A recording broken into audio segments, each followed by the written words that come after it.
जयांची केली स्मरण होय सकळ विद्यांचा अधिकरण त्याची बंधू श्री चरण श्री गुरुंचे ते नमस्कारुनी आता सभा सकळ साधू संतांची महामुनी भक्तियांची पंडित पाठक ज्ञानियांची या सगळ्यात विनवनी करा विठ्ठल स्मरण मस्तक हे पायावरी मस्तक हे पायावरी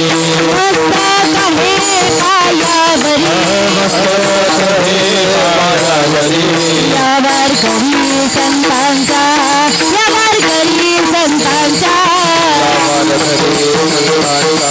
यावर करे संतांचा ओ मस्तक हे पायावरी वर करी संतांचा वर करी संतांचा यावर करी संतांचा मस्तक हे पायावरी वर करी संतांचा यावर करी संतांचा वर करी संतांचा मस्तक हे पायावरी या वारकरी संतांच्या गजानन भूता गणादी सेविता कपित जम्बून फलचारु भक्षणं उमासुतं श्लोकं विनाशकारणं नमामि विश्वेश्वर पाद पंकजम्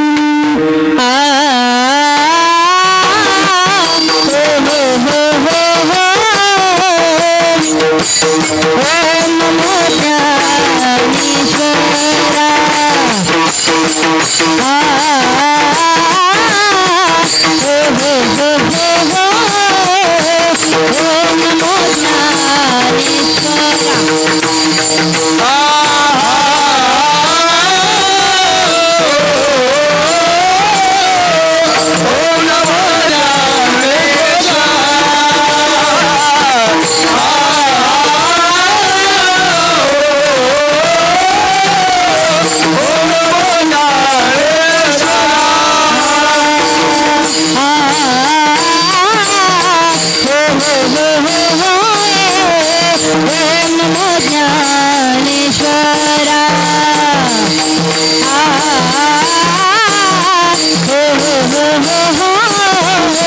ओम नमो ज्ञानेश्वरा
प्राप्त प्रसंगी सेवेकरता निवडलेला अभंग जगद्वन्य जगद्गुरु देहू निवासी वैराग्याचे मूर्तिमंत भूतळे भक्तीचे शिरोमणी माझे जगद्गुरु तुकोबराय यांचा उत्कृष्ट असा 4 चरणाचा अभंग आजच्या सेवेकरता निवडलेला आहे. विठ्ठल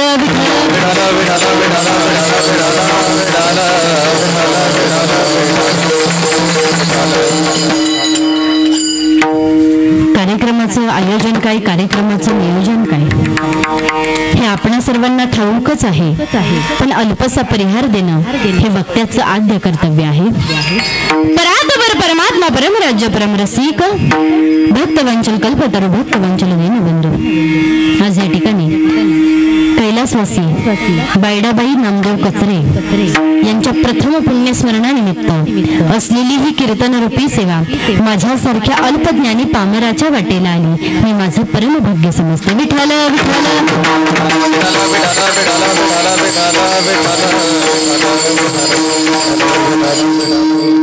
त्यांचे पती कैलासवासी नामदेव कचरे, तसेच त्यांना 2 मुली आहेत, उज्ज्वला राजेंद्र येळे तसेच अक्काताई कचरे. त्यांना 1 मुलगा आहे, ज्ञानेश्वर नामदेव कचरे. असा यांचा परिवार. आणि या परिवाराने ही कीर्तनरूपी सेवा माझ्यासारख्या अल्पज्ञानी पामराच्या वाटेला आणून दिली. मी माझं परमभाग्य समजते. विठ्ठल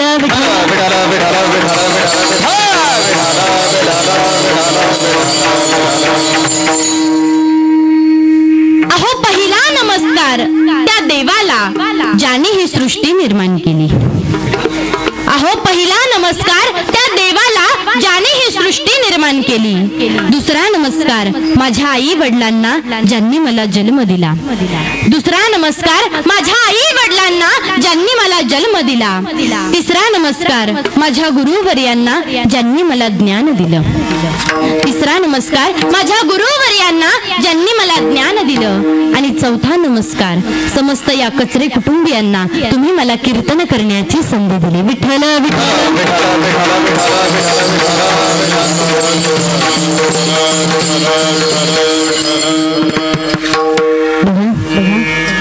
आज या ठिकाणी आईंचं प्रथम पुण्यस्मरण आहे. इकडे लक्ष द्या. मी प्रश्न विचारते बरं का, उत्तर देता आली पाहिजे. आज या ठिकाणी आईंचं प्रथम पुण्यस्मरण आहे. पुण्यस्मरण म्हणजे काय हो? पुण्यस्मरण का करतात, कधी करतात, कसं येतं माहितीये कोणाला? ही जी जुनी पिढी बसलेली आहे ना, ह्या पिढीला माहिती आहे 10वा का करायचा, 13वा का करायचा, वर्ष श्राद्ध का करायचं, पुण्यस्मरण का करायचं, या पिढीला माहिती आहे. पण आजची जी एज्युकेटेड पिढी आहे हिला प्रश्न पडतो, माणूस गेल्याच्या नंतर आपण 10वा का करायचा, आपण 13वा का करायचा, तो निघून जातो मग आपण त्याचं वर्ष श्राद्ध का करायचं, हा एवढा मोठा कार्यक्रम का ठेवायचा. हे अनेक प्रश्न हे आजच्या पिढीला पडलेले असतात. आता माणूस गेल्याच्या नंतर आपण दशक्रिया विधी करतो. म्हणजे काय? 10वा करतो. बरोबर की नाही? 10वा कधी करतो आपण? कितव्या दिवशी 10वा येतो? 10व्या दिवशी येतो. आणि जर भाऊकीचं लग्न आलं तर आपण 2ऱ्या-3ऱ्या दिवशीच उरकून टाकतो. कारण तो विधी आहे. आपण म्हणतो बघा दशक्रिया विधी, तो विधी आहे, त्याच्यामध्ये बदल होऊ शकतो. पण 13वा, इकडे 13वा करतात ना, आता काही भागात 14वा सुद्धा करतात. 13वा हा 13व्याच्या दिवशीच केला जातो. मग आता अनेक जणांना प्रश्न पडतो, मग 13वाच का करायचा, 12वा का नाही, 14वा का नाही, 13वाच का? हा प्रश्न सुद्धा अनेकांना पडलेला असतो. तर सांगून जाईल, माणूस जन्माला आल्याच्या नंतर या मनुष्याच्या देहावरती 16 संस्कार व्हायला पाहिजेत. पण ते होतात का? नाही होत.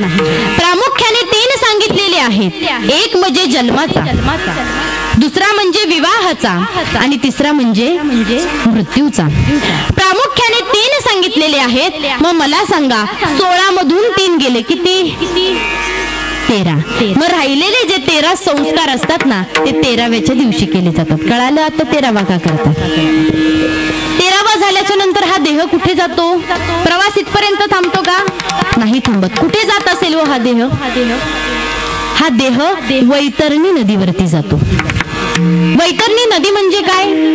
मलमूत्रानं भरलेली ती नदी आहे. आणि या देहाला त्या वैतरणी नदीवरती जाण्याकरता किती दिवस लागतात? 48 दिवस लागतात. मला सांगा 13 आणि 48 किती? हिशोब करत बसू नका, कीर्तन झाल्यावर येऊन सांगा किती दिवस. या देहाला वैतरणी नदीवरती जाण्याकरता किती दिवस लागतात? 61 दिवस लागतात. आता तिथं गेल्याच्या नंतर हा प्रवास थांबतो का? नाही थांबत. तिथं गेल्याच्या नंतर कामधेनू नावाची गायी आहे. ती गायी बघते या मनुष्याने जन्माला आल्याच्या नंतर किती पुण्य केलं, किती पाप केलं, किती लबाड्या केल्या, किती दुधात पाणी ओतलं, किती जणांना गोड बोलून फसवलं. सर्व काही बघत असते बरं का. सर्व काही बघते आणि त्याच्या पदरामध्ये थोडंफार जर गोदानाचं पुण्य असेल तर ती कामधेनू नावाची गायी त्याला घेऊन जाते. कुठे? स्वर्ग लोकामध्ये घेऊन जाते. आणि स्वर्ग लोकामध्ये जाण्याकरता तिला किती दिवस लागतात? 39 दिवस लागतात. आता 61 आणि 39 किती? 100. म्हणजे या देहाला स्वर्ग लोकामध्ये जाण्याकरता किती दिवस लागतात? 100 दिवस लागतात. आता हा प्रवास इथपर्यंत थांबतो का? नाही थांबत. पुढे काय होत असेल? स्वर्ग लोकामध्ये गेल्याच्या नंतर चित्रगुप्त नावाचा राजा आहे. तो राजा बघतो या मनुष्याने जन्माला आल्याच्या नंतर किती पुण्य केलं, किती पाप केलं, किती लबाड्या केल्या, किती जणांना फसवलं, सर्व काही बघत असतो बरं का. सर्व काही बघतो आणि त्याचा निकाल येण्याकरता अनेक दिवस निघून जातात. एखाद्याची केस कोर्टामध्ये चालू आहे, त्याचा निकाल लगेच उद्या येतो का हो? आज केस टाकली लगेच उद्या निकाल आलाय. अनेक दिवस निघून जातात, अनेक वर्ष निघून जातात.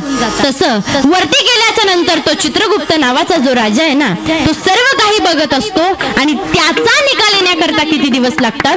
265 दिवस लागतात. मला सांगा, 100 आणि 265 किती? 365. आणि 365 दिवसानंतर पहिला जो दिवस उगवतो तो म्हणजे प्रथम पुण्यस्मरणाचा दिवस. विठ्ठल विठ्ठल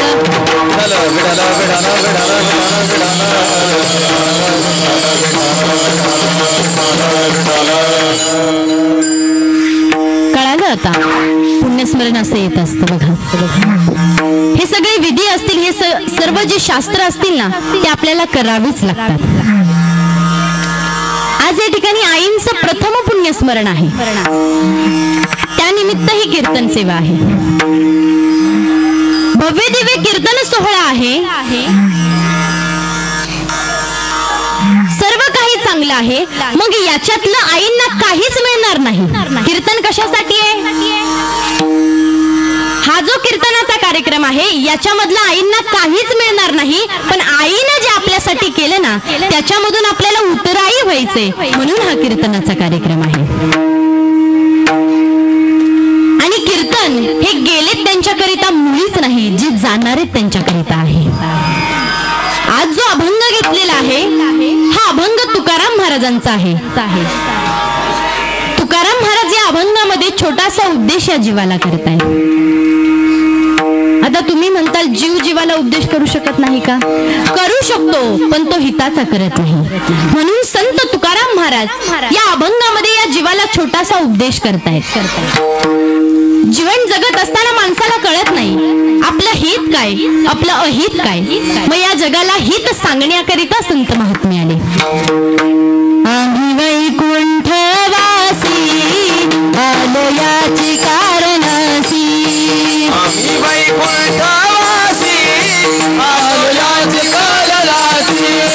आम्ही वैकुंठवासी आलो याची कारणासी. आम्ही वैकुंठवासी आलो याची कारणासी. बोलिले जोशी साच भावे वर्ताया, साच भावे वर्ताया. जाऊ संताचे मार्ग आडराणी भरले जग. जाऊ संताचे मार्ग आडराणी भरले जग. बोलिले देवशी साच भावे वर्ताया, साच भावे वर्ताया. जाडू संतांचे आडराणी भरले जग. जाडू संतांचे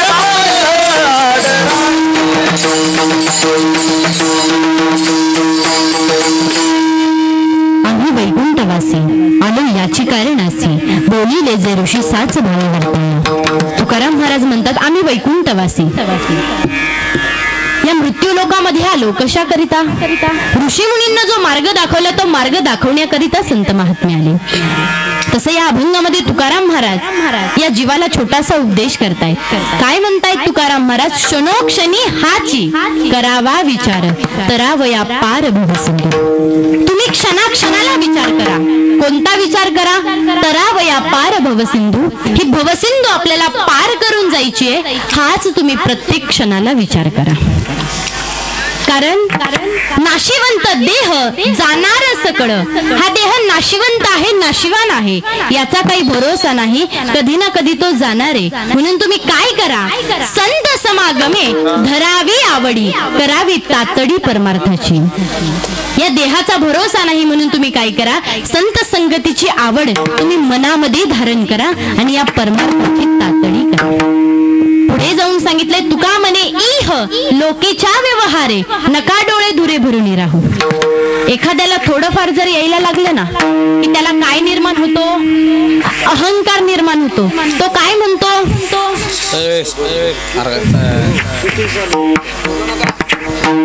विठ्ठल विठ्ठल.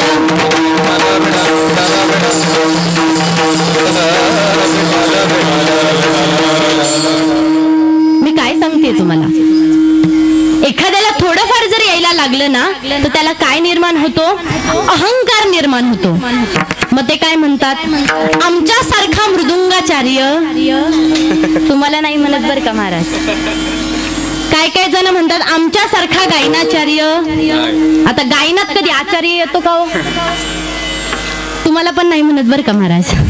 आता काय काय जण म्हणतात आमच्यासारखा कीर्तनकार. मी सुद्धा नाही म्हणत बरं का. एखाद्याला थोडंफार जर काही यायला लागलं तर त्याला अहंकार निर्माण होतो. मग तुकाराम महाराज म्हणतात हा अहंकार काय, अहंकार यांच्या जीवनामध्ये येऊच देऊ नको. तुमच्या डोळ्यामध्ये जो अहंकार आहे ना तो हा अहंकार हा भरूच देऊ नका. मग तुम्ही काय करा, फक्त प्रत्येक क्षणाला विचार करा. कसला करा, तरावया पार भवसिंधू. ही भवसिंधू आपल्याला पार करून जायची आहे. तुम्ही हाच प्रत्येक क्षणाला विचार करा. विठ्ठल विठ्ठल.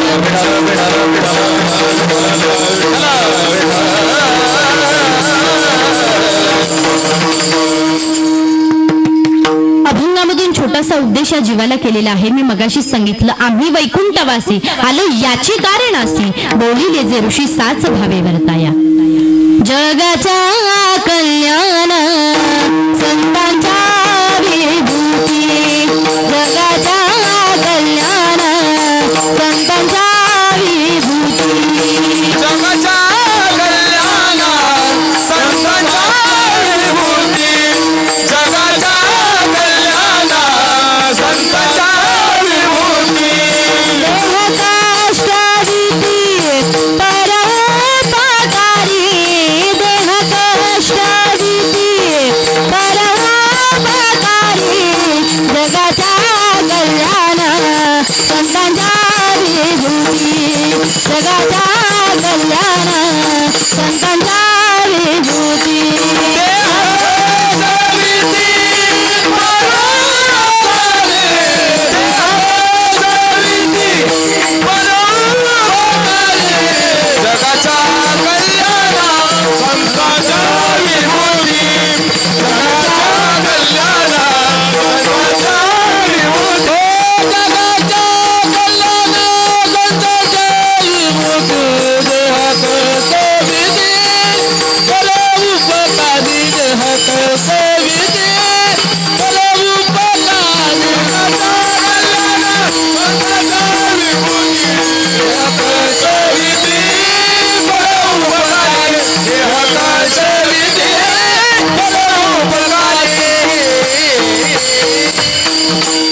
जगाच्या कल्याण संतांच्या विभूती, देह कष्टविती परोपकारी, शोधवनिया आले संत हिताहित जगाचे, मार्ग दावणी गेले आधी दयानिधी संत.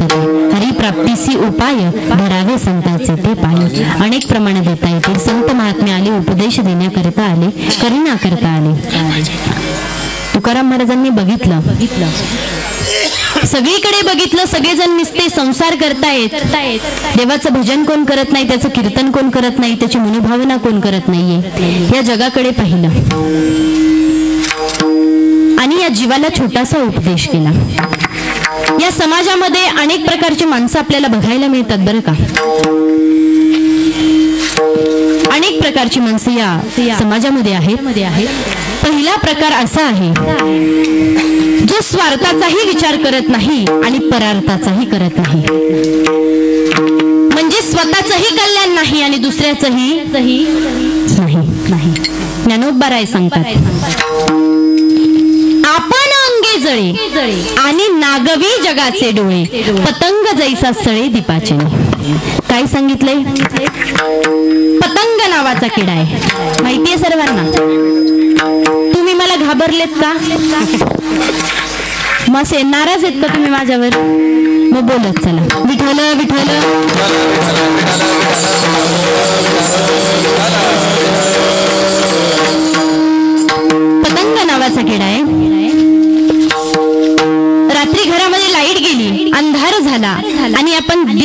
दिवा प्रज्वलित केला. त्याच्या उजेडामध्ये आपण सर्वजण बसलेलो आहोत. कुठून तो पतंग नावाचा किडा येतो आणि काय करतो, त्या उजेडाभोवती घिरट्या घालू लागतो. गोल गोल गोल गोल गोल गोल त्या उजेडाभोवती फिरतो आणि काय करतो, त्या उजेडावरती, त्या प्रकाशावरती झडप घालतो. काय होतो, सगळीकडे अंधार होतो, दिवा विझतो आणि काय होतं, तो पतंग नावाचा किडा सुद्धा जळून भस्मसात होतो. स्वतःचं कल्याण झालं का, दुसऱ्याचं झालं का? काही वर्ग आपल्याला असा पाहायला मिळतो, तो स्वतःच्या स्वार्थाचाही विचार करत नाही आणि परार्थाचाही करत नाही. अवघड जाते का तुम्हाला? तुमच्याकरता सोपं करून सांगते बरं का. दोघे जण भाऊ असतात, दोघांचं फार वैरत्व्य असतं. एकाने एक काम केलं की दुसरं करणार. एकाने मनामध्ये ठरवलं आपल्याकडे सर्व काही आहे, मग आपण काय करायचं, थोडंसं देवाचं भजन करायचं, त्याचं चिंतन करायचं, त्याची तपश्चर्या करायची. म्हणून जंगलामध्ये गेला आणि महादेवाचं छोटंसं मंदिर आहे, तिथे एका कडेला तो ध्यानाला बसला, ध्यान करू लागला. दुसऱ्या दिवशी तिथं त्याचा भाऊ आला, बघतो तर काय आपला वैरी ध्यानाला बसलाय. मग आपण सुद्धा ध्यान केलं पाहिजे, आपण सुद्धा त्या परमात्म्याची सेवा केली पाहिजे, असा त्याच्या मनामध्ये बोध निर्माण झाला. एक भाऊ या कडेला बसला, दुसरा भाऊ त्या कडेला बसला. दोघा जणांचं ध्यान चालू आहे, चिंतन चालू आहे, मनन चालू आहे. आता त्यांचं ध्यान पूर्ण झालं, तपश्चर्या पूर्ण झाली. भगवान शिव शंकर प्रसन्न झाले आणि विचारलं, तुमची ध्यान धारणा पूर्ण झालेली आहे, तुम्हाला काय मागायचंय ते मागा. पहिल्या भावाने डोळे उघडले, बघतो तर काय पुढे भगवान परमात्मा आहे, भगवान शिवशंकर आहेत, काहीतरी मागायला सांगतायत. आता काय करायचं? हा थोडासा विचार करतो आणि सांगतो, देवा आधी त्याला द्या. डोळे उघडल्यानंतर आपला वैरी दिसतो, मग तो काय म्हणतो, देवा आधी त्याला द्या. देव दुसऱ्या भावाकडे जातात, दुसऱ्या भावाला सांगतात, तुमची ध्यानधारणा पूर्ण झालेली आहे, तुम्ही काहीतरी मागा. हा सुद्धा डोळे उघडतो, बघतो तर काय पुढे आपला वैरी बसलेला आहे. हा म्हणतो, नाही देवा आधी त्याला द्या, कारण तो आधी बसला होता ना. देव त्याच्याकडे जातात, त्याला विचारतात, तुला काय मागायचंय तर माग, नाही तर मी निघून जातो. तुमचं नुसतं चाललंय, तुम्ही इकडं जा तिकडं जा, तुम्हाला काय मागायचंय तर मागा, नाही तर मी निघून जातो. आता हा जरा चतुराईनं मागणी मागतो. तो देवाला म्हणतो, देवा तुझ्या कृपेनं माझ्याकडे सगळं आहे. काय म्हणतो तो, देवा तुझ्या कृपेनं माझ्याकडे सगळं आहे, तू फक्त एक काम कर, माझा एक डोळा, एक हात आणि एक पाय गळून पडू दे. काय मागितलं आपण? असं मागेल का? आपण काय मागणार? देवा आता प्रसन्न झालाय, मला एखादा मोठा बंगला दे, एखादी गाडी दे, असंच मागेल ना. एखाद्याला बायको नसेल तर म्हणून मला बायको दे, आहे का नाही? आपण असं मागणार. पण त्याने काय मागितलं, देवा तुझ्या कृपेनं माझ्याकडे सगळं आहे, तू काय कर, माझा एक डोळा, एक हात आणि एक पाय गळून पडू दे. देवा म्हणतो, ठीक आहे तथास्तु. आता दुसऱ्या भावाकडे जातात, त्याला म्हणतात, आता तुला काय मागायचंय तर माग, पहिल्याने मागितलंय आता तू माग. आता हा मनामध्ये विचार करतो, पुढच्यानं काय मागितलंय आपल्याला माहिती नाही, पण त्यानं काय मागितलं ना, आपल्याला जर कमी पडलं तर आता काय करायचं? हा चतुराईनं मागणी मागतो. तो देवाला म्हणतो, देवा समोरच्याला जे दिलंय ना त्याच्या दुप्पट मला दे. आता काय झालं, याचे 2 डोळे, 2 हात आणि 2 पाय गळून पडले. स्वतःचा स्वार्थ झाला का याच्यामध्ये? दुसऱ्यांचा परार्थ झाला का? नाही झाला. पहिला वर्ग असा पाहायला मिळतो, तो स्वतःच्या स्वार्थाचाही विचार करत नाही आणि परार्थाचाही नाही. विठ्ठल विठ्ठल.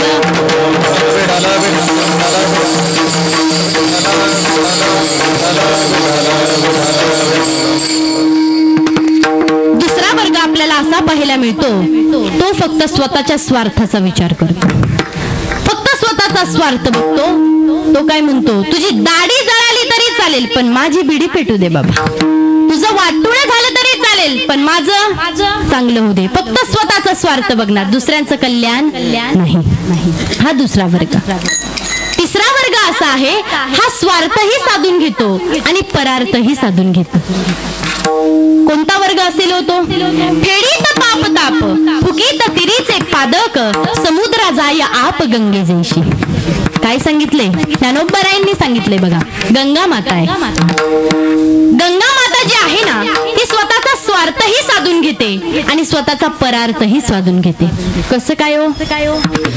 उगम स्थानापासून उगम पावणं आणि सागराशी जाऊन एकरूप होणं हा गंगे मातेचा स्वार्थ झाला. पण जात असताना अनेक गावांना सुखी करते, अनेक झाडांना सुखी करते, हा तिचा परार्थ झाला. म्हणजे स्वार्थही साधून घेते आणि परार्थही साधून घेते. तसं सूर्याचं आहे. सूर्याचं उगवणं आणि सूर्याचं मावळणं हा त्याचा स्वार्थ आहे, पण सगळ्या जगाला जो प्रकाश देतो ना हा त्याचा परार्थ आहे. काही वर्ग असा पाहायला मिळतो तो स्वार्थही साधून घेतो आणि परार्थही साधून घेतो. विठ्ठल विठ्ठल.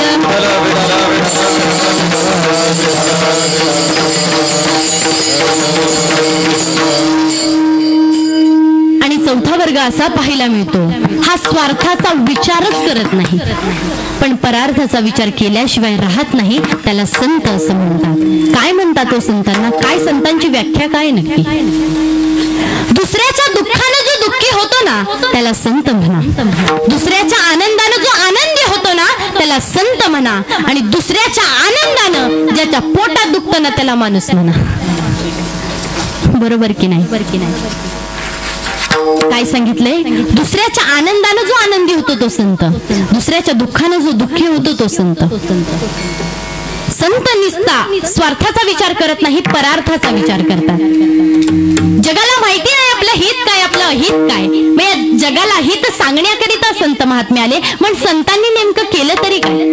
जगाच्या कल्याण संतांचा विभूती, जगाच्या कल्याण संतांचा विभूती, जगाच्या कल्याण संतांचा विभूती, जगाच्या कल्याण संतांचा विभूती.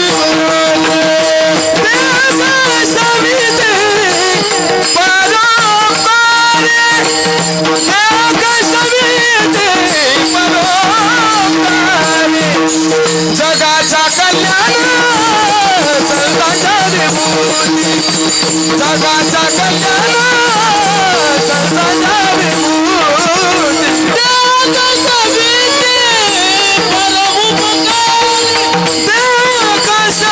कल्याण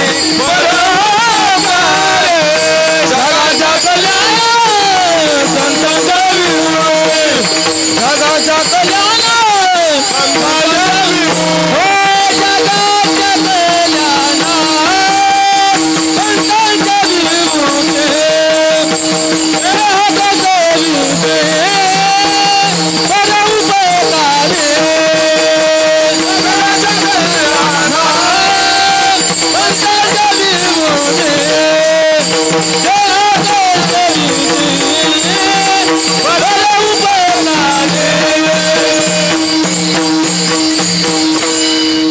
जगाच्या कल्याण संतांचा विभूती, देह कष्टभीती परोपकारी. काय केलं संतांनी? महाराज प्रमाण खूप सुंदर देतात. संसाराच्या नावे, संसाराच्या नावे, संसाराच्या नावे घालूनिया शून्या, संसाराच्या नावे, संसाराच्या नावे, संसाराच्या नावे घालूनिया शून्या.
Hallelujah.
जग हरी भजने हरी भजने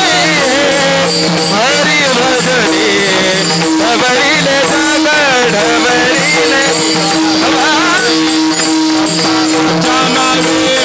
संसाराच्या नावे घालून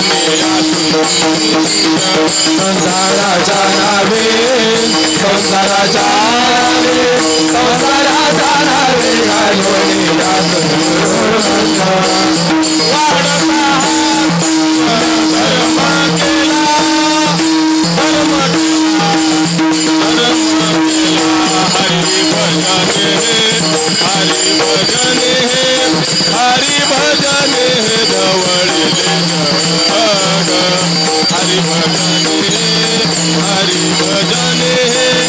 हरी भजने ढवळीले वाढता धर्म केला वाढता धर्म केला धर्म केला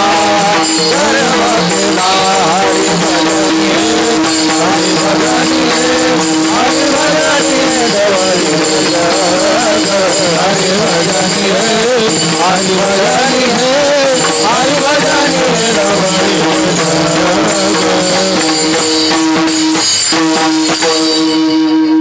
काय केलं संतांनी? संसाराच्या नावे म्हणून या शून्य वाढत हा पुण्य धर्म केला. संसाराच्या नावाने शून्य घातला म्हणजे संसाराची किंमत कमी नाही केली, संसाराची किंमत वाढवली.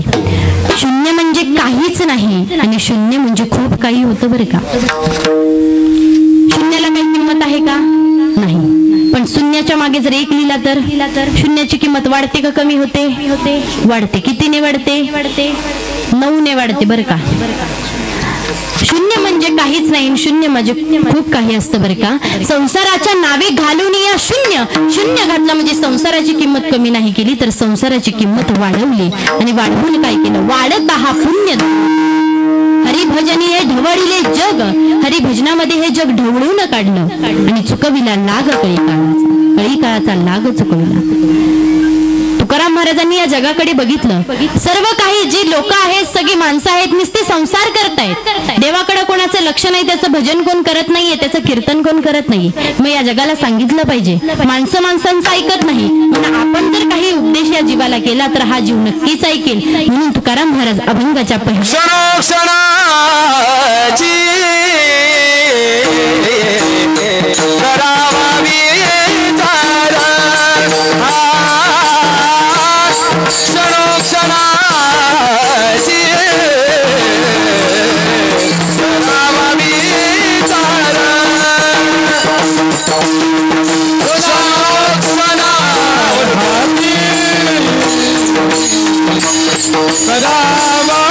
विचार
क्षणोक्षणी हाची करावा विचार तरावया पार भव सिंधू. तुकाराम महाराजांनी सांगितलं तुम्ही प्रत्येक क्षणाला विचार करा. आता तुम्ही म्हणताल आम्ही विचार करत नाही का? अहो तुम्ही विचार करता पण तो हिताचा करत नाही. तुकाराम महाराजांनी सांगितलंय तुम्ही क्षणाक्षणाला करा. काय करा? तरावया पार भवसिंधू. ही भवसिंधू आपल्याला पार करून जायची, हाच तुम्ही प्रत्येक क्षणाला विचार करा. अनेक जणांनी विचार केला बरं का. काही जणांनी विचार केला तो हिताचा होता, काही जणांनी विचार केला तो अहिताचा होता. अनेक उदाहरणं देता येईल. कथाकडे भाग सांगून मला तुमचा वेळ घ्यायचा नाही, पण बघा ना, सर्वांना कथा माहिती आहे. भागवतामध्ये सुंदर अशी कथा आलेली आहे जडभरीत राजाची. जडभरीत राजा विचार केला आपल्याकडे सर्व काही आहे, संपत्ती आहे, धन आहे, सर्व काही आहे, पण कधी ना कधी आपल्याला जायचंय. मग जात असताना आपण असं जायचं नाही. मग आपण काय करायचं? भगवान परमात्म्याची सेवा करायची, त्याचं चिंतन करायचं, त्याचं मनन करायचं.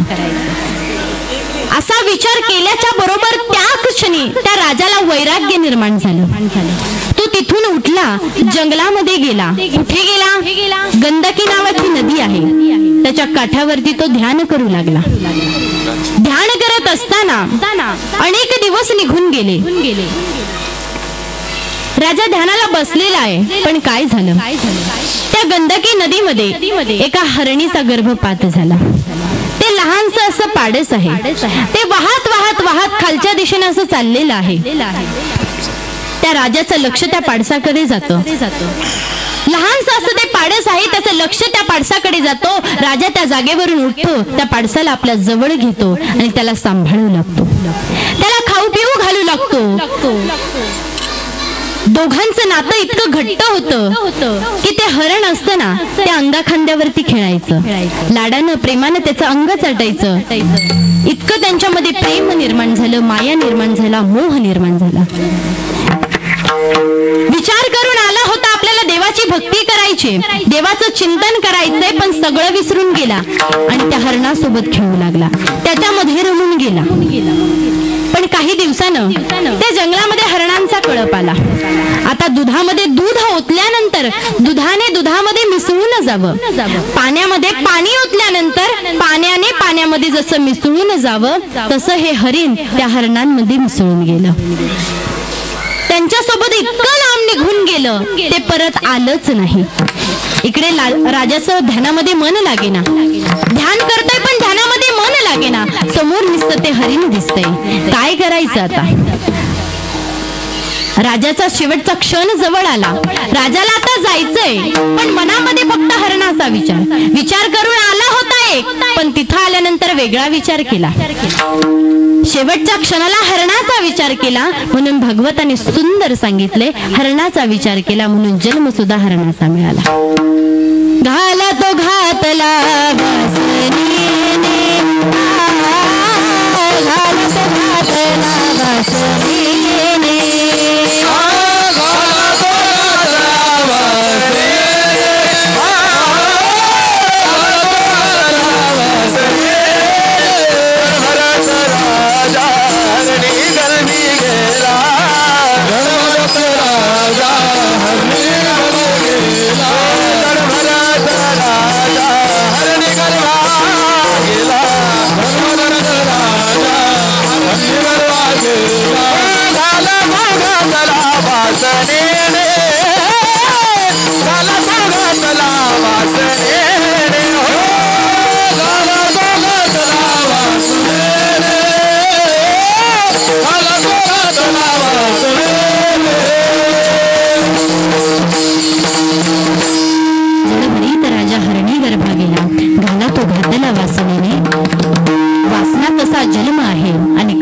फळ आहे. जशी वासना ठेवणार आहे ना, तसाच जन्म करणार आहे, आणि जसं कर्म करणार आहे ना, तसंच आपल्याला फळ मिळणार आहे. अनेक जणांनी विचार केला. कोणी केला हो? रामायणामध्ये सुद्धा विचार केला ना. मारीज मामा माहितीये सर्वांना? मारीज मामा कोण हो? रावणाचा चुलता, रावणाचा मामा. मारीज मामा कोण आहे? रावणाचा मामा आहे बरं का. काहीतरी काम निघालं रावणाचं आणि मामाकडे गेला. मामाला सांगितलं, मामा तुला माझं एक काम करायचंय बरं का. मामा म्हणलं करतो ना. काय करायचंय पण. हा सांगतो तुला सोनेरी हरणाचं रूप धारण करायचंय. मामा म्हणतो होईल ना, पण आधी सांग कशा करिता व्हायचे. रावण सांगतो तुला व्हायचे सोनेरी हरण. काय सांगितले, तुला व्हायचे सोनेरी हरण. का? कारण तुला करायचंय सीते मातेचं हरण. काय सांगितलं, तुला सीते मातेचं हरण करायचंय म्हणून तुला हरणाचं रूप धारण करायचं. मामाने विचार केला. मामाने सांगितलं मी हरण होणार नाही आणि तुला हरण करून देणार नाही. याने सांगितलं तू हरण होणार नाही. नाही होणार. तू नाही झाला हरण तर तुला माझ्या हातून येईल मरण. मग तुला काय करायचंय तू बघ. मारीच मामने त्याच क्षणाला विचार केला. काय विचार केला. झालं हरण तरी मरण आणि नाही झालं हरण तरी मरण. पण शेवटच्या क्षणाला विचार केला, झालं हरण तर रामाचा बाण लागेल आणि नाही झालं हरण तर रावण मारून टाकेल. याने मारलं तर काहीच मिळणार नाही, पण देवानं मारलं तर मोक्ष प्राप्ती होईल. मोक्ष प्राप्तीला मी जाऊन मिळेल. मग शेवटच्या क्षणाला विचार केला आणि सोनेरी हरणाचं रूप धारण केलं. रामाचा बाण लागला आणि मोक्ष प्राप्ती घडून घेतली. शेवटच्या क्षणाला विचार केला बरं का. तसं आपण सुद्धा प्रत्येक क्षणाला विचार केला पाहिजे. दुसरं उदाहरण सुद्धा देता येईल. जटायू आहे बरं का. कोण होता हो तो जटायू. पक्षी होता. सीता मातेला कुणी पळून नेलं. रावणानं. आणि ज्यावेळेस तो रावण पळवून नेत होता त्यावेळेस जटायू नावाचा पक्षी त्या रावणासोबत युद्ध करत होता. दोघांचं मोठं असं युद्ध सुरू आहे. युद्ध सुरू असताना आता रावण काही छोटा आहे का. किती मोठा रावण. शुद्ध कांचनांची 7 कोटी घरं ज्याची सोन्याची आहेत. एका घराच्या चौकटीला 22 क्विंटल सोनं आहे.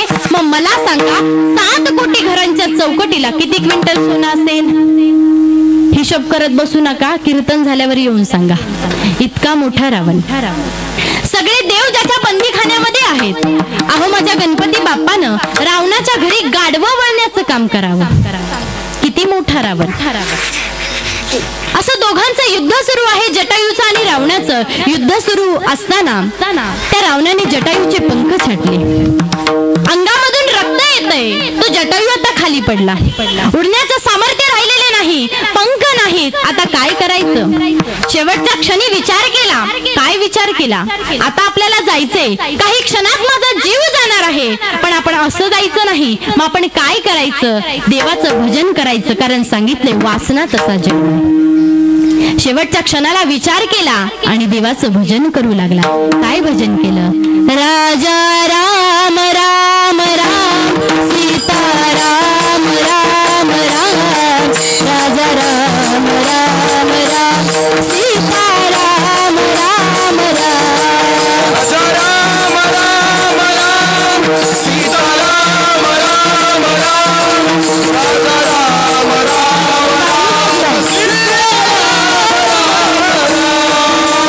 राम राम राम सीता राम राम राम.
तो तर पक्षी पण आपण तर माणसे. त्या पक्षाने भजन सुरू केलं, राजा राम राम राम सीता राम राम.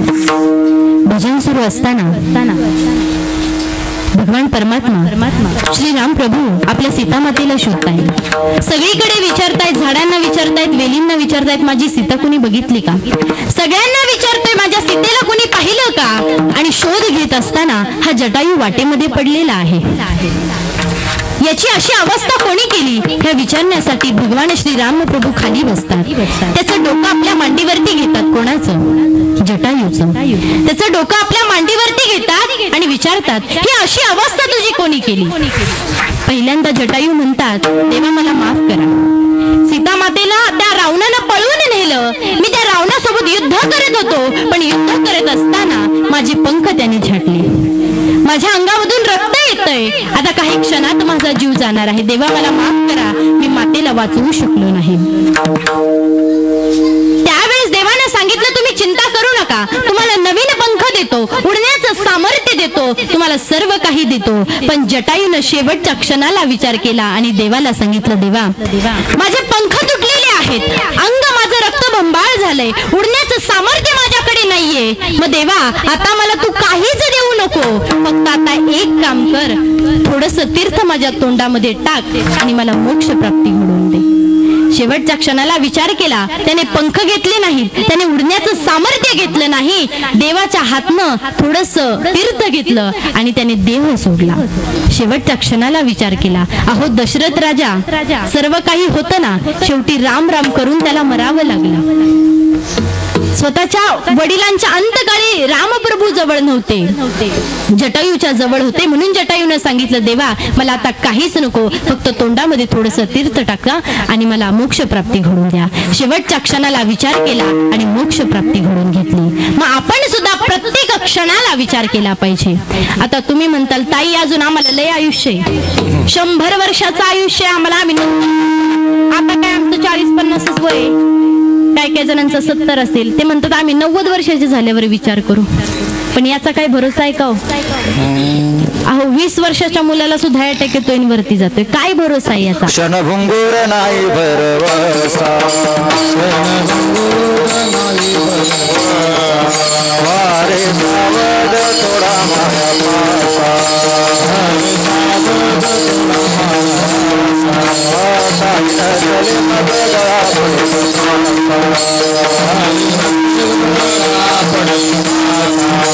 पुढे हुशार थोरा सागा,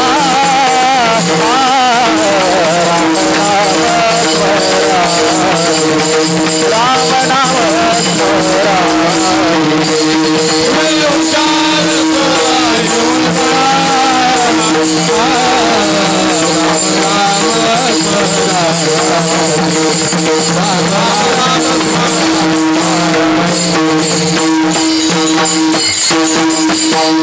काय सांगितले? क्षणभंगूर नाही भरवसा. हा देह कसा आहे? क्षणभंगूर आहे, नाशिवंत आहे, नाशिवान आहे, याचा काही भरोसा नाही. अभंगाचं दुसरं चरण. नाशिवंत देह, नाशिवंत देह, जाणार सकळ, नाशिवंत देह, नाशिवंत देह, नाशिवंत देह, जाणार सकळ, नाशिवंत देह,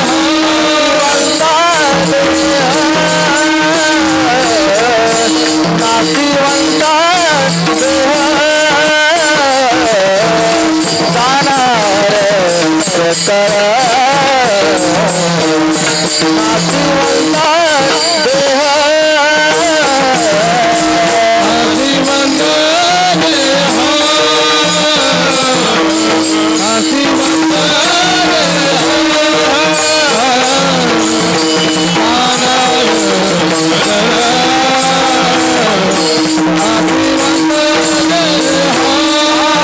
आयुष्य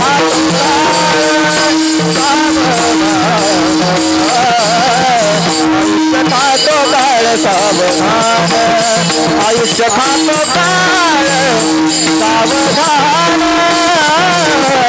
आयुष्य खातो काळ सावधान सावधान नाशिवंता देह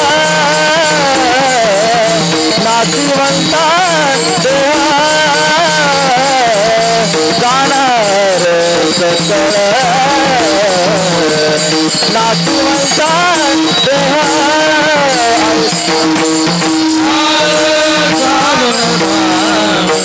आयुष्य घालो गाळ सावधान हे आयुष्य घालो गाळ सावधान आयुष्य घालो गाळ सावधान नाशिवंत नाशिवंत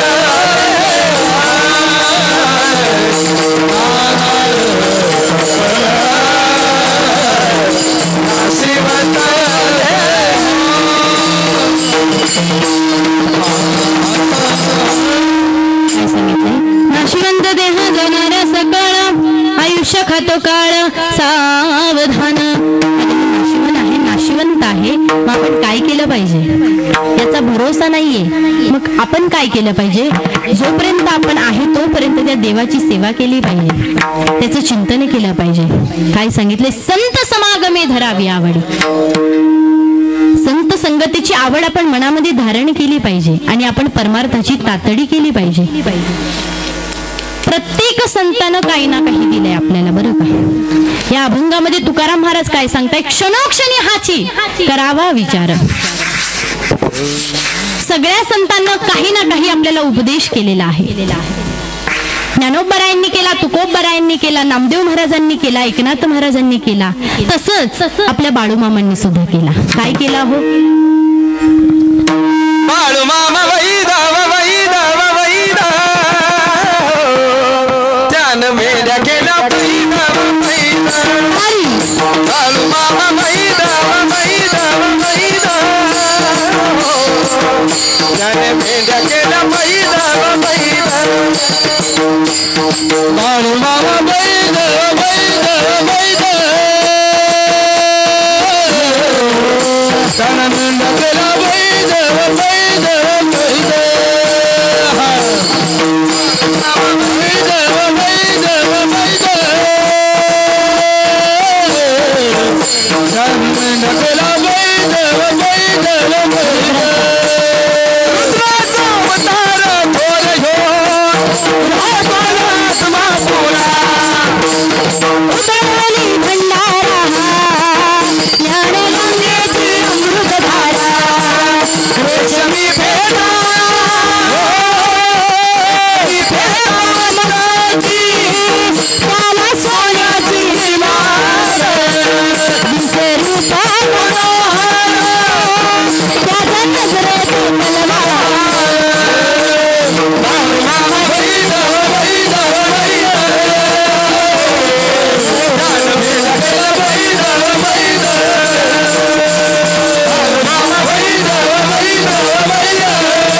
बाळूमामाने सुद्धा उपदेश केला. काय केला मुक्या जनावरांना जीव लावा.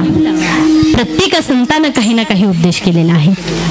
मग आपण काय केलं पाहिजे जीवन जगत असताना संत संगतीची आवड मनामध्ये धारण केली पाहिजे आणि आपण परमार्थाची तातडी केली पाहिजे. अभंगाचं तिसरं चरण संत समागम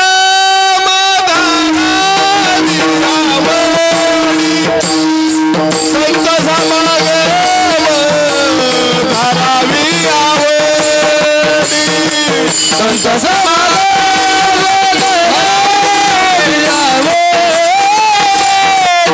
संत समागम धारावी आवडी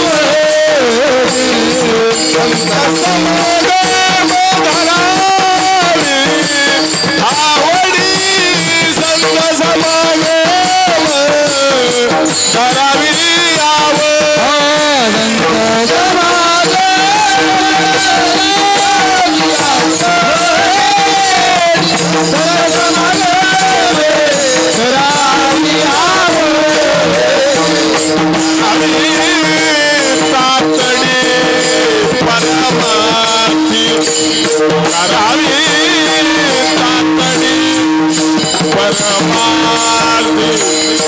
नाशिवंत सागर सकळ नाशिवंत सागर सकळ नाशिवंत सागर सकळ नाशवंत सागर सकळ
तुम्ही परमार्थाची तातडी करा.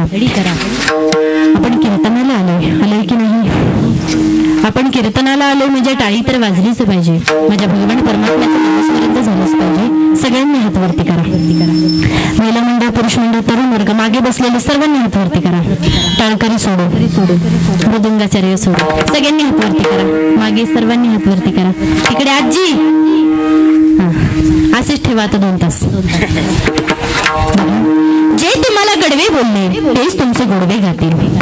ज्यांनी तुमची निंदा केली ना तेच तुमची स्तुती करतील. माय बाप हो, भगवंताचे बोट सोडू नका. सोन्याचे दिवस नक्कीच येतील. सोन्याचे दिवस नक्कीच येतील. विठोबा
या परिवाराने मला बोलवलं.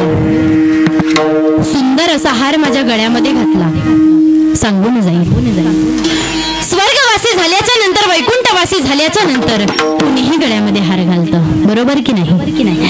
स्वर्गवासी झाल्याच्या नंतर, वैकुंठवासी झाल्याच्या नंतर कुणीही गळ्यामध्ये हार घालतं. पण जिवंतपणे गळ्यामध्ये हार पडायला फक्त वारकरी संप्रदाय सांगतो. फक्त वारकरी संप्रदाय.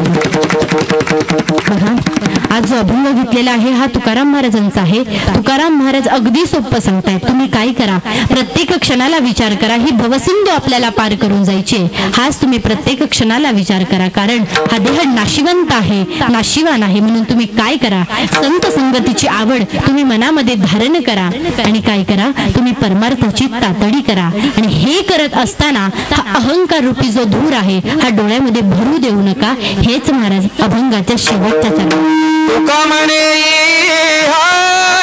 लोकीचा व्यवहारे, तुका म्हणे लोकीचा व्यवहारे, तुका म्हणे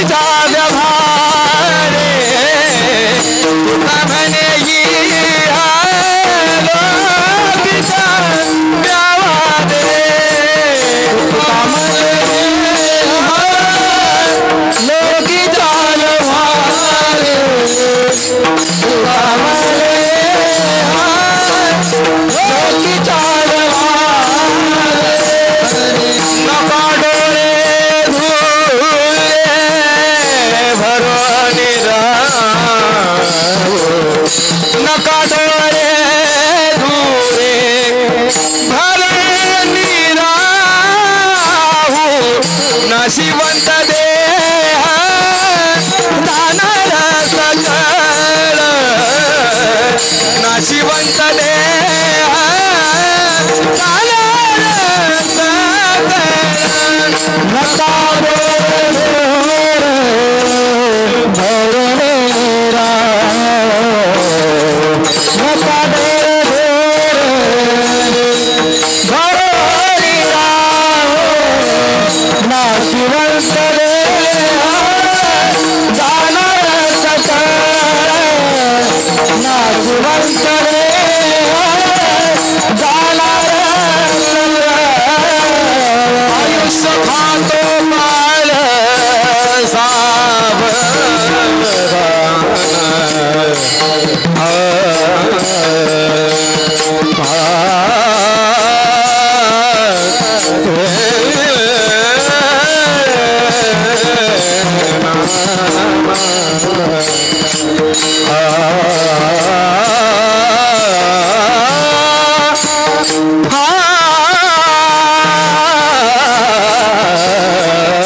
आयुष्य खातो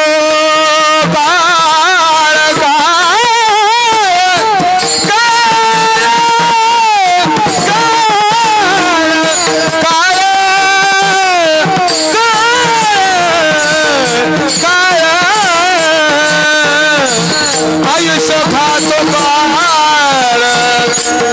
सावधान नाशिवंत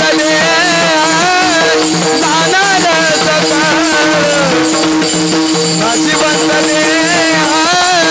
जाणार सकळ आयुष्य खातो सावधान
एकदा प्रेमाने भजन करा. विठ्ठल विठ्ठल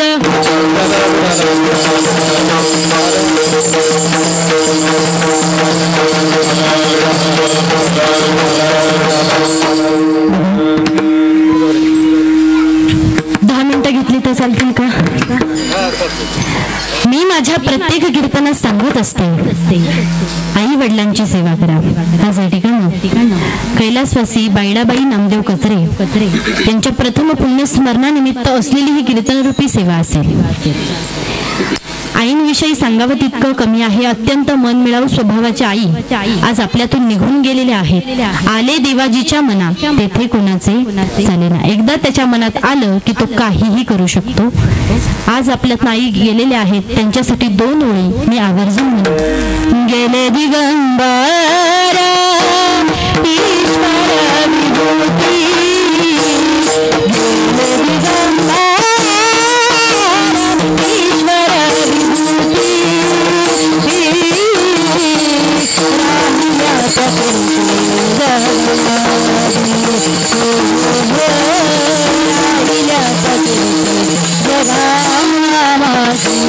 गेले दिगंबर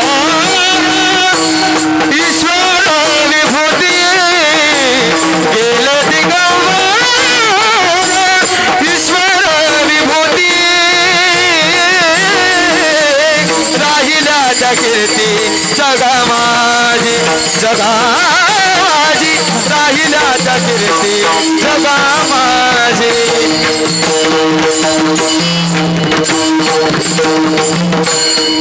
प्रत्येक माणसानं असं जगलं पाहिजे. उदबत्त्या लावून घराचे कोपरे काळे करण्यापेक्षा आयुष्यामध्ये येऊन अशी एक उदबत्ती लावा की आपण गेल्यानंतरही तिचा सुगंध हा दरवळत राहिला पाहिजे. तुका म्हणे का मरणेची सरे उत्तम चोरे कीर्ती मागे, असं आपण विठ्ठल विठ्ठल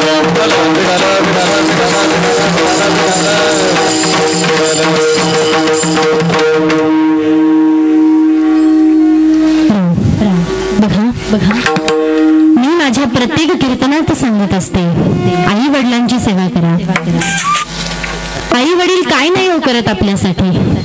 अख्खं जीवन हे आई वडील आपल्यासाठी वाया घालवत असतात.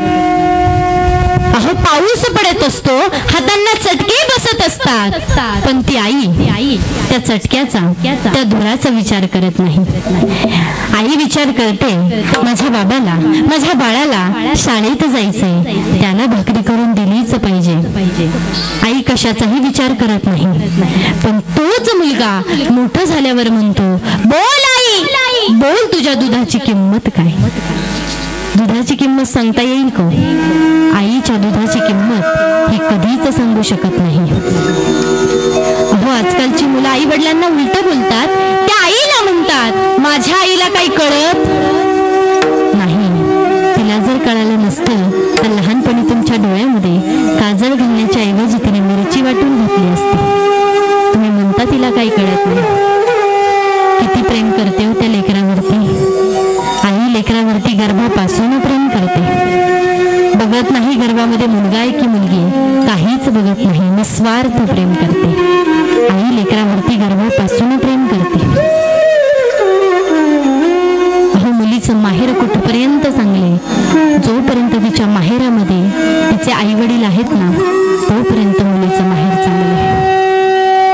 आई असेल ना माहेरामध्ये, मुलगी हक्काने येते. जात असताना ती आई म्हणते, बाळा तुला डाळ घेऊन जा बरं का थोडीशी, तुला हे घेऊन जा, तुला ते घेऊन जा. ती मुलगी सांगते, आई माझ्या घरी गोकुळ आहे ग, आई माझ्याकडे सगळं आहे ग. पण आईची माया असते ना, ती गोड असते होती. आई किती प्रेम करते लेकरावरती. जगामध्ये कुणीच प्रेम करू शकत नाही असं. कसाई असू द्यावं तो बाळू, कसाई असू द्यावं तो पोरगा, कुणी कितीही सांगू द्या, तरी ती म्हणते माझा बाळू तसा नाही, माझा बाळ तसा नाहीये, माझा बाळ खूप चांगला आहे. निस्वार्थ प्रेम करते ती आई. आईनं आपल्याला एवढं मोठं केलं, आपल्याला सांभाळलं, म्हातारपणी आपण तिला का सांभाळायचं नाही हो? करंगळी कापली ना, चुकून जर कापली ना तर तिच्या वेदना आपल्याला सहन होत नाही. पण वेळ जर आली ना तर ईदभर पोट फाडून लेकराला जन्म देते ना, ती आई आहे. निस्वार्थ प्रेम करते. समाज वाट बघेल, स्वार्थ आहे. गाव वाट बघेल, स्वार्थ आहे. पण या जगामध्ये निस्वार्थ प्रेम करणारं व्यक्तिमत्व जर कोणतं असेल ना तर ते आई आहे. आईचं प्रेम सांगावं तितकं कमी आहे. काय नाही हो करत ती आई आपल्यासाठी. खूप उपकार त्या आईनं केलेत आपल्यावर. सांगून जाईल, घडले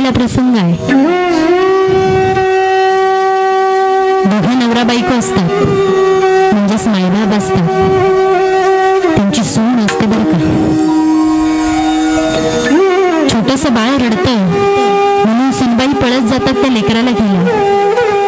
मग ही जी सासूबाई असते ना ती काय करते, घरामध्ये काहीतरी भाजी शिजत असते, कुकरला भात लावलेला असतो, शिट्ट्यांचा आवाज येत असतो, खूप शिट्ट्या होऊन गेलेल्या असतात.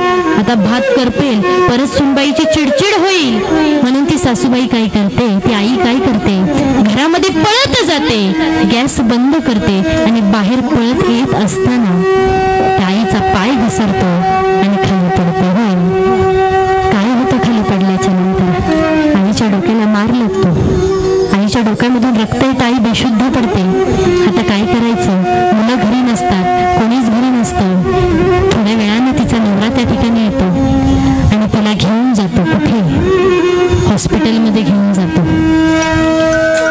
हॉस्पिटलमध्ये गेल्याच्या नंतर डॉक्टर साहेब बघतात, खूप मोठा मार लागलेला असतो त्या आईला. डॉक्टर साहेब सांगतात आईचं ऑपरेशन करायला लागेल बरं का, आणि त्या ऑपरेशनला 8 लाख रुपये खर्च येईल. काय करायचं, त्याच्याकडे तेवढे पैसे नसतात. 2 दिवस होतात तो दवाखान्यामध्येच असतो. 2 दिवसांनी त्याची पोरं त्याला बघायला येतात, त्या आईला बघायला येतात, त्या वडिलांना बघायला येतात, सुना येतात, सर्व काही येतात. आईला बघतात तर आई बेशुद्ध असते, उपचार सुरू असतात. शेवटी ते आपल्या बाबांना म्हणतात, बाबा 2 दिवस झालं तुम्ही काही खाल्लं नाही, तुमच्या पोटामध्ये अन्नाचा कण नाही, चला ना घरी तुम्ही थोडंफार काहीतरी खाऊन घ्या आणि परत इकडे. त्यावेळेस वडील सांगतात, नाही मी खाणार नाही, जोपर्यंत माझी बायको बरी होत नाही ना तोपर्यंत मी काहीच खाणार नाही. मला सांगतात असं हट्ट करू नका, असं हट्ट करू नका बाबा, चला ना बाबा घरी. मुलं लय हट्ट करतात म्हणून तो बाप घरी येतो. घरी आल्याच्या नंतर त्या मुलांना सांगतो, डॉक्टर साहेबांनी सांगितलंय 8 लाख रुपये खर्च येईल, जास्त मागणार नाही तुमच्याकडे, तुमची आई आहे ती, तुमच्यासाठी खूप केलं होतं ना, माझ्याकडे 2 लाख रुपये आहेत बाळा, फक्त दोघांनी मिळून मला फक्त 6 लाख रुपये द्या. आईचे उपचार करायचे बरं का, द्या ना पोरांनी 6 लाख रुपये. त्यावेळेस मोठा मुलगा म्हणतो, बाबा आई बेशुद्ध आहे, आईची काही गॅरंटी नाहीये, आम्ही 6 लाख रुपये घालवणार, पण आई जर बरी नाही झाली तर आमचे पैसे असेच निघून जातील. आमच्याकडे तेवढे पैसे नाहीये, आणि दिले आणि आई बरीच नाहीच झाली तर काय करायचं. तो बाप सांगतो, आईसाठी 6 लाख रुपये तुम्हाला जास्त वाटतंय. अरे बाळा, तू जेव्हा बारका होतास ना, ज्यावेळेस तिची डिलिव्हरीची वेळ होते ना, त्यावेळेस डॉक्टरांनी सांगितलं होतं मुलगा राहील नाही तर आई राहील. सगळ्यांनी सांगितलं आईला राहू द्या, मुलाला नको, मूल परत होईल. पण त्या आईनं सांगितलं माझा जीव गेला तरी चालेल, पण माझ्या लेकराला जीवनदान द्या, त्याचा जन्म होऊ द्या. आईने त्यावेळेस असं सांगितलं होतं, रे तू, अरे तू लहान होतास ना, लहान पडायचा रे, पडला की आई यायची तुला धरायला. लहानपणी तू बोबडं बोलायचास, बोलायला लागला, बाबा बोलायला लागला, आई बोलायला लागला, पण तू बोबडं बोलायचास रे बाळा. तुझ्या बरोबर तुझी आई सुद्धा बोबडं बोलायची. तू खाली पडला ना, तू बाहेर अंगणामध्ये पडला ना, ती घरामधून पळत यायची आणि तुला धरायची रे बाळा. अरे तुझ्या वाढदिवसाला जर पैसे नसतील ना, तर तिने डब्यामध्ये साठवून ठेवलेले जे पैसे असतात ना, ते पैसे ती घेऊन यायची आणि तुझा बर्थडे थाटामाटामध्ये करायची बाळा.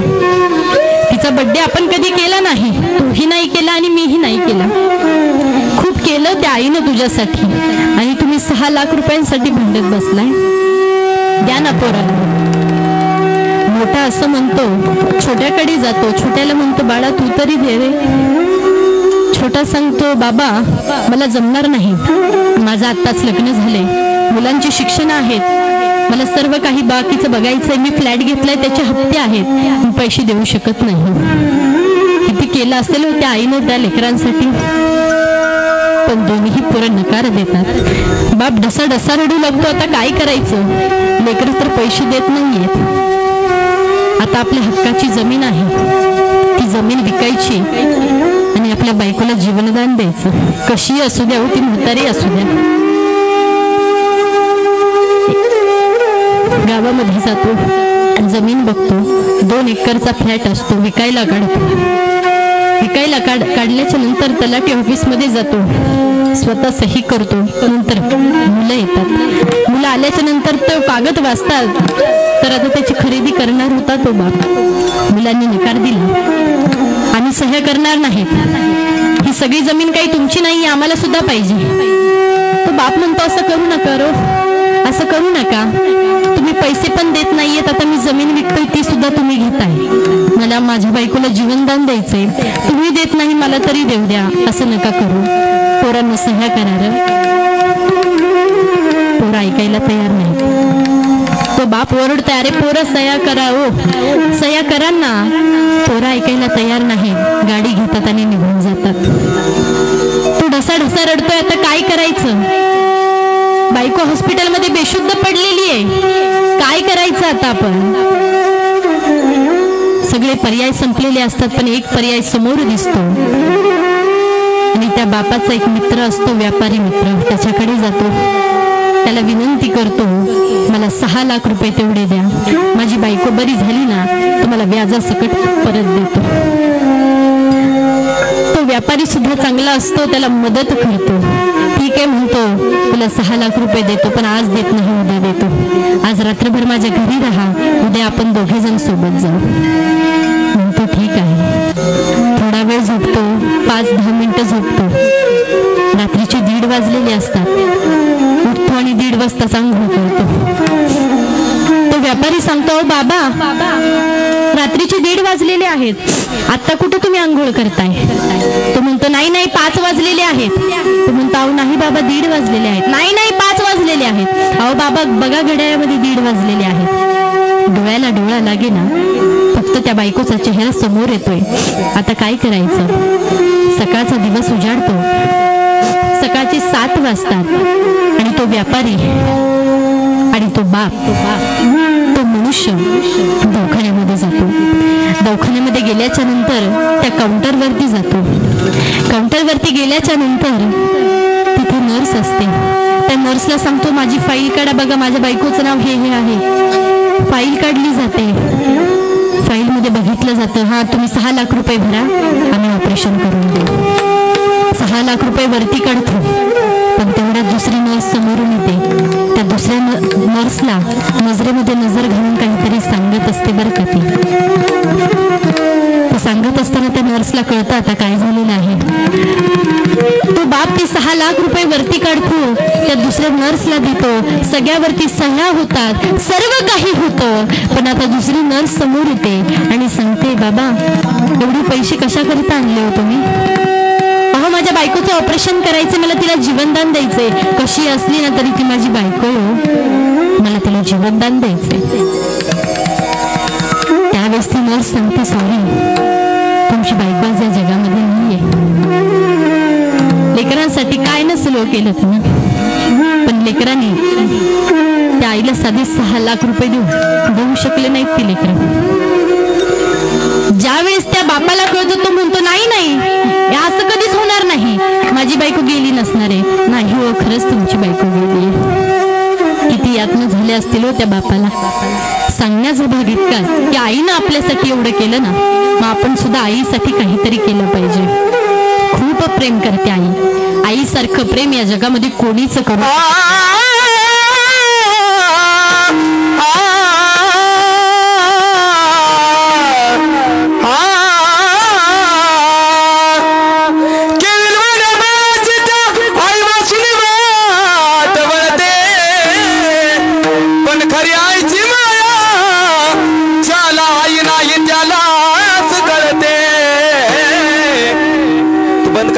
ज्याला आई नाही त्यालाच कळते.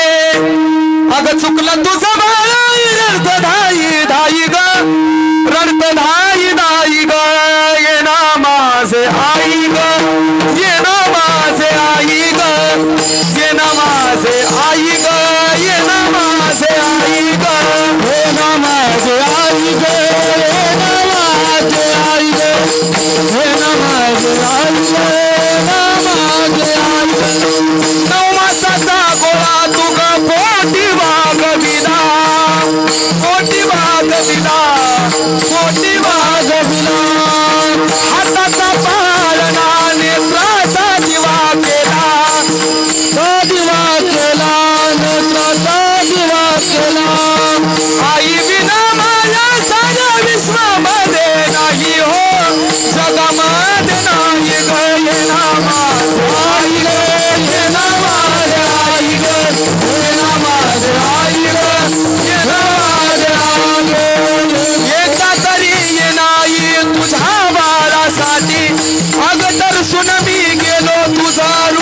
पाण्यासाठी रूप पाण्यासाठी रूप पाण्यासाठी वासनाला सोडून कुठं निघून गेली गाई ग निघून गेली गाई ग ये ना आई ग ये ना माझ्या आई ग ये ना माझ्या आई ग ये ना माझ्या आई ग आई ग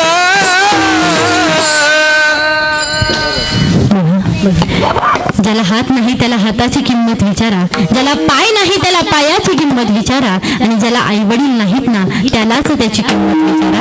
आपल्यासारख्याला कळणार नाही. म्हणून जीवन जगत असताना आई वडिलांची सेवा करा, तुम्हाला काहीच कमी पडणार नाही. तुम्हाला नाही ना आळंदीला जाता आलं नका जाऊ, तुम्हाला नाही ना पंढरपूरला जाता आलं नका जाऊ. घरामध्ये जे आई वडिलांसारखे जे दोन देव आपल्याला दिलेले आहेत त्यांची सेवा करा, तुम्हाला परमात्मा भेटल्याशिवाय.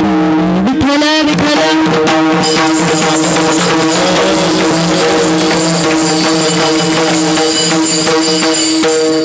आज या ठिकाणी ही कीर्तन रूपी सेवा माझ्यासारख्या अल्पज्ञानी पामराच्या वाटेला आणून दिली. समस्त कचरे परिवाराचे मी मनापासून आभार मानते, त्यांना धन्यवाद देते. आज या ठिकाणी मृदुंगाची साथ केली असे आमचे सर्व मोठे गुरुबंधू असतील त्यांच्यासाठी एकदा जोरदार टाळ्या वाजवा.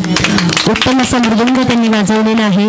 तसेच गायनाचार्य उत्तम अशी ज्यांची मला साथ लागली असे माझे मोठे गुरुबंधू हरिभक्तपरायण शाहीर चंद्रकांत महाराज माने सुंदर असं गायन त्यांनी केलेलं आहे. त्यांचे सुद्धा मी मनापासून आभार मानते. खूप गोड आवाज आहे महाराजांचा. तसेच आमचे दुसरे गायनाचार्य असतील काय ना गोपाळ महाराज असतील त्यांचे सुद्धा मी मनापासून आभार मानते. सगळेच गायनाचार्य असतील, टाळकरी भजनी मंडळ असेल, विनेकरी बाबा असतील, दादा असतील, तुम्हाला सर्वांना धन्यवाद देते. मृदुंगवादक असतील, गायनाचार्य असतील, टाळकरी भजनी मंडळ असेल, विनेकरी दादा असतील, तुम्ही कीर्तन ऐकण्यासाठी आलात, तुम्हाला सुद्धा मी मनापासून धन्यवाद देते. माझा आवाज तुमच्यापर्यंत पोहोचला ती म्हणजे माईक सिस्टीम, उत्तम अशी प्रकारची माईक सिस्टीम आहे, त्यांची सुद्धा मी मनापासून आभार मानते. आणि आपले हे कीर्तन जे जिवंत ठेवण्याचं काम करणार आहेत, म्हणजे आपल्याला कधीही बघायचं असेल तर आपण ते बघू शकतो असे ते जिवंत ठेवण्याचं काम जे करणार आहेत असे आमचे मोठे गुरुबंधू ओंकार दादा फाळके असतील, त्यांच्यासाठी एकदा जोरदार टाळ्या वाजवा. त्यांना सुद्धा मी मनापासून धन्यवाद देते. आनंदाची वारी हा त्यांचा यूट्यूब चॅनेल आहे, त्याला सगळ्यांनी तुम्ही सबस्क्राईब करा, लाईक करा, सर्वांनी शेअर करा, तुम्हाला कधीही बघायला मिळेल. इकडे लक्ष द्या. आज या ठिकाणी झालेली सेवा भगवंताच्या चरणी अर्पण करून, माझ्या जन्मदात्या आई वडिलांच्या चरणी अर्पण करून माझ्या सेवेला पूर्णविराम. ज्ञानेश्वर